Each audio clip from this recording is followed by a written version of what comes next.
What's up, guys? Welcome back to the Shelby Lifestyle. Today we're doing something different. Now, I have yet to really show you guys any mods I have done to the Shelby GT350. Now, in this video, I'm going to be showcasing the latest mod that I have done to the car thanks to a friend of mine who recommended it to me. And I think it's actually very cool, and you guys are going to like it a lot. So what exactly is this new mod that I have just installed onto the GT350R? Now, it is an auto blip system. Let me show you that right now. This is not a paid endorsement by any means. A friend of mine recommended this to me, and I thought it'd be pretty cool to install and check out, because as you know, the Mustangs, they don't have an auto blip feature. When you downshift, you have to rev match yourself.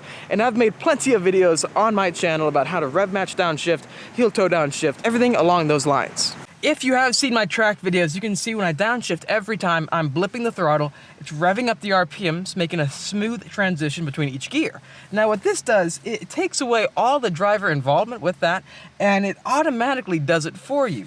I know some of you are going to be anti this, and I understand why, because you guys want to rev match downshift yourself, and so do I. I like doing it a lot, but just seeing this feature and seeing how easy it is, this is for those of you who can't exactly rev match downshift. It is pretty hard getting the hang of it, and plus every single car you guys get in, the pedals are spaced differently. So in the GT350R, it makes it pretty dang hard because the brake pedal is pushed much more further out than the gas. Now, like I've said, I just installed the auto blip, the intelligent downshifts for the GT350, and I want to ask you a question. Where do you think I installed it? Out of this entire cabin inside, where do you think you're going to find this tiny box that automatically rev match downshifts for me?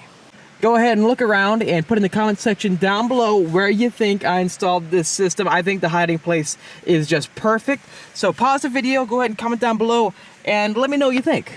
And I put it right here in the secret compartment of your Ford Mustang. I like this spot a lot. This is where you put your key most of the time, and pull it out, and it's right there. So I have the delay. So that is when you put in the brake and put in the clutch. There's a delay when it actually blips the throttle up there.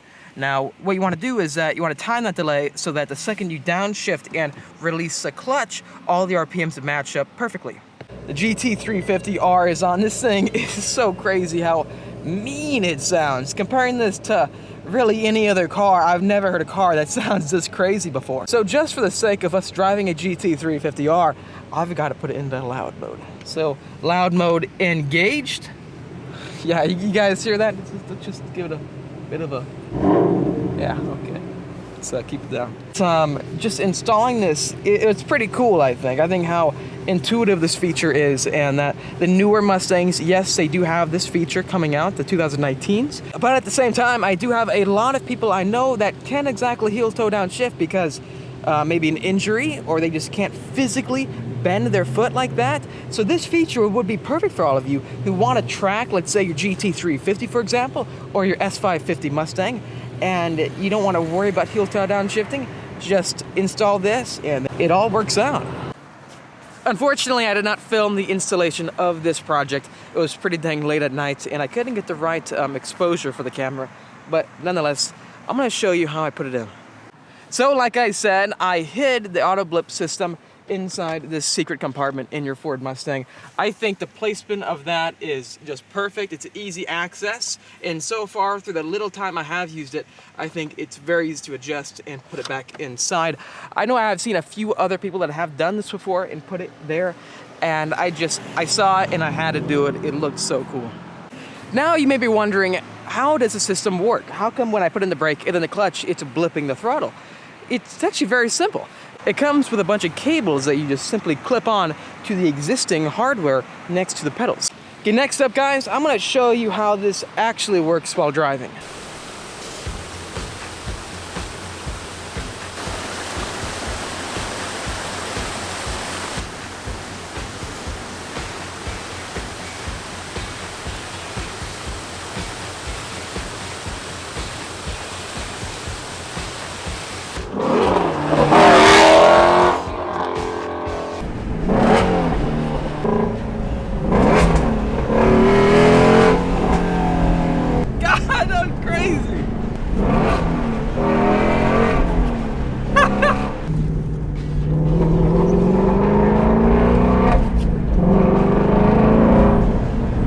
That's fun.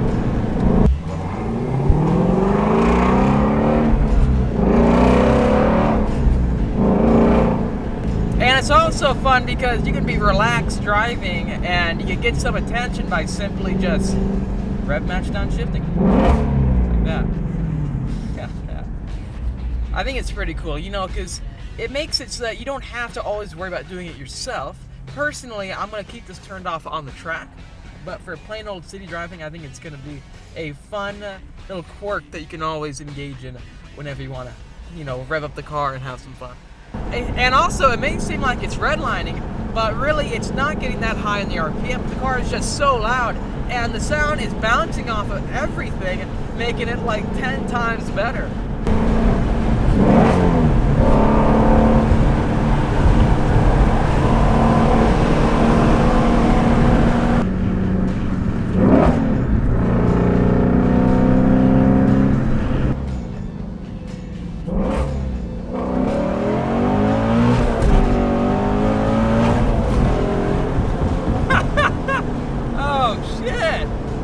You think, and it doesn't. It makes it so much easier to just rev match downshift whenever the hell you want. And if you do want to have fun, you can always do it the traditional way, the way that I like to do it, same time at the track. So just for a quick explanation, I'm going to turn off this rev match system. So it's off right now. Traditionally, what I do at the track, and even on the street, is I'll be out of gear and I want to downshift, and let's say I'm not braking, all I do is I put in the clutch, I blip, and I downshift, and it's as simple as that. What this does, it simply does it for you, and the only way to engage it is if you apply any sort of pressure at all to the brakes and then engage the clutch. Then it'll blip it for you. When you actually rev the throttle, when you downshift, it makes the entire transition so much smoother, so much better for the transmission. It's all dirt. It's all dirt.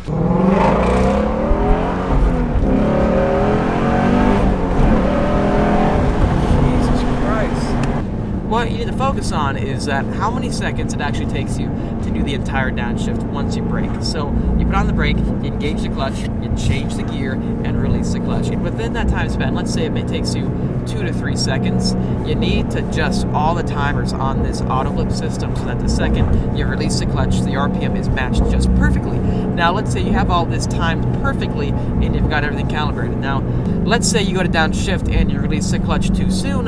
What's going to happen is that the entire car is going to jerk forward and you're going to fly back in your seat. The whole goal of this is to make the transition between each gear as smooth as possible so it doesn't upset the balance of the car. So you've got the system calibrated correctly. It takes you exactly 2 seconds to downshift and release the clutch, and it works perfectly every single time. Now let's say it took you 3 seconds one time, it's just simply not going to work. The downshift RPM is going to wind back down again so that it's as if you were normally downshifting. Let's say that you downshifted in a time span of 1 second, it's going to throw you back in your seat because you released the clutch too soon. Once you get everything hooked up correctly, you need to make sure that you downshift at the same speed every single time. As you guys know, we're getting so dang close to when the new GT500 gets unveiled. And what that car is going to do, it's going to finally give us the power we need to be as fast as some of these other exotic cars out there on the track. Because in the GT350R, yes, it's naturally aspirated. I love that feature about it. But it simply cannot accelerate out of a corner as fast as some of these other cars can, like a 675 LT or a 488 or any cars like that. Because really, the car weighs, it still weighs a lot, okay? 3,700 pounds, and the new GT500 is going to weigh 4,200, I believe. But we need more power in this car, and that's why you see people putting a supercharger on their GT350s, and it's simply because 526 is not really enough. But the good thing about it, though, is that if you're not worried about being the fastest guy at the racetrack and just having fun with a balanced experience, I think the GT350 is by far the perfect track car to do that with. That has to be the only real complaint I have about the GT350 and the R, is that it just doesn't accelerate as fast as some of these other cars out of a corner. A corner's just as fast. I love that feature about it, but I want a little bit more straightaway speed, which is why I'm getting the 600 LT at the same time. I still like this car, and I don't ever plan on getting rid of it. It is by far a unique car, and I don't think we'll ever have a car like this again from Ford Performance.